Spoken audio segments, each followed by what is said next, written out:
రీసెంట్గా మా స్ట్రీట్లో జరిగిన ఒక విషయం మీతో షేర్ చేసుకోవాలని వీడియో తీస్తున్నానండి.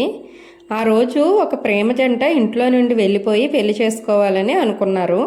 అమ్మాయిని తీసుకొని బైక్ మీద వెళ్తున్నాడు ఆ అబ్బాయి. దారిలో ఏదో ఒక టెంపుల్లో పెళ్లి చేసేసుకోవాలి అన్నది వాళ్ళ ప్లాన్ అన్నమాట.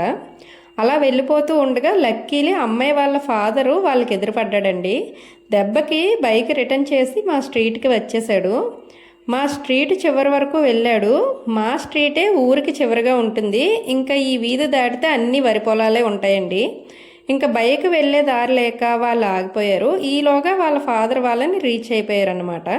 ఇంకా ఆ అబ్బాయి చేసేదేమీ లేక ఆ అమ్మాయిని బైక్ని అక్కడే వదిలేసి పొలాల్లో నుండి పరుగులు పెట్టి తప్పించుకున్నాడు. పాపం ఆ అమ్మాయి ఏడుస్తూ నుంచొని ఉండిపోయింది. వాళ్ళ నాన్న తన కూతురు అంత పని చేసినందుకు అక్కడ చాలా బాధపడ్డారండి.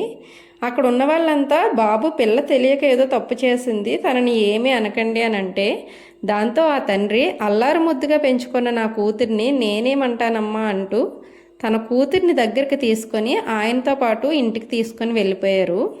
ప్రేమించి పెళ్లి చేసుకోవడం తప్పని ఎవరు చెప్పరు. కానీ మనం ప్రేమించిన వ్యక్తి తప్పుడు మనసు అయితే మాత్రం అప్పుడు ఆ ప్రేమ తప్పు అవుతుంది.